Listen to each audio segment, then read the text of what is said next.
So let's say you're trying to do a direct delivery for a customer and they want, for instance, Y 912s. Okay, so let's say you're looking at the box quantities here, and we know there's 8 in a box, and it gets to it, and it turns out that's actually wrong, and there's maybe, I don't know, 10 in a box. To edit this, what you need to do is you need to go onto stock, put in Y9, edit it,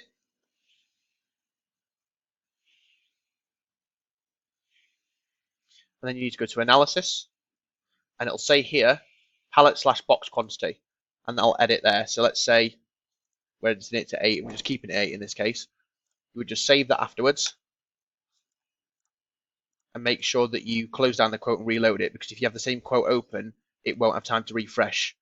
But that is how you edit your pallet and box quantities to make sure it's right, so you're not making the mistake of ordering split boxes from direct deliveries.